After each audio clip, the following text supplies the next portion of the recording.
नमस्कार, मी Sujata and welcome to my YouTube channel. आज आपण बनवणार आहोत कोल्हापुरी पांढरा रस्सा।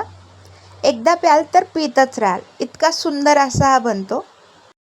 त्यासाठी मी इथे एक नारळाचे तुकडे करून घेतले आहेत।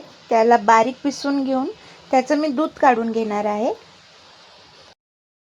आता आपण मसाला तयार करून घेणार आहोत।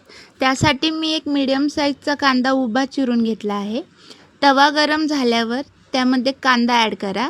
त्यानंतर 2 हिरव्या मिरच्या, 4 ते 5 लसूणच्या पाकळ्या, अर्धा इंच आल्याचा तुकडा, 6 ते 7 काजू, 1 चमचा मगजबी आणि 1 चमचा खसखस यामध्ये ॲड करा।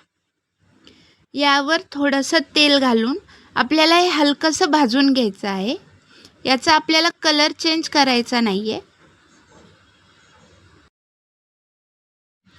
फिक्कट असा गुलाबी रंग येईपर्यंत मी थोडं भाजून घेतला आहे। आता मसाला आपण काढून घेऊ आणि मिक्सरमध्ये वाटून घ्यायचा आहे।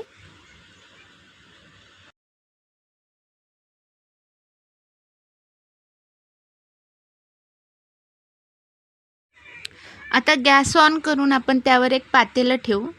त्यामध्ये तेल घालू। तेल गरम झाल्यानंतर यामध्ये खडे मसाले घालणार आहोत। 2 तेजपत्ता, अर्धा इंच दालचिनी, 2 चक्री फूल, 4 लवंग, 4 मिरे आणि 1 काळी विलायची मी यामध्ये घातली आहे। हे परतून झाल्यानंतर वाटून घेतलेला मसाला यामध्ये घालायचा आहे। तो व्यवस्थित आपल्याला तेल सुटेपर्यंत परतून घ्यायचा आहे। स्लो गॅसवर आपण मसाला परतून घेणार आहोत। एक 5 मिनिटासाठी आपण झाकण बंद करून मसाला शिजवून घेऊ, जेणेकरून कांद्याचा कच्चा वास, हिरव्या मिरचीचा उघरट वास त्यातून निघून जाईल आणि मसाला छान शिजेल।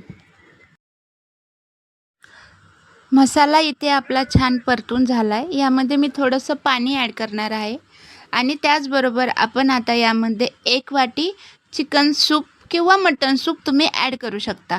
मी चिकन शिजवून घेताना मी इथे हळद ॲड केली होती, त्यामुळे सूपला पिवळा कलर आला। त्यामुळे पांढरा रस्सा देखील थोडासा पिवळसर वाटतोय, परंतु पांढरा रस्सा तयार करताना हळद टाकत नाही।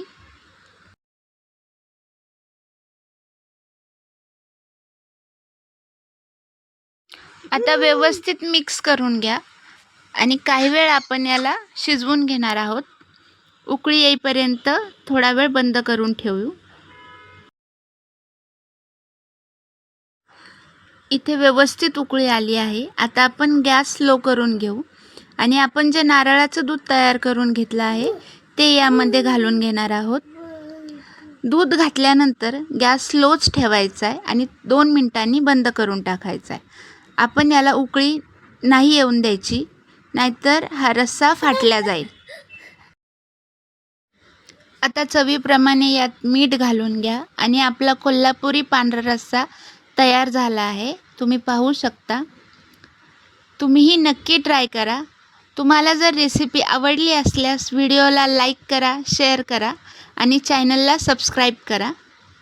Thank you so much guys for watching my channel. Bye.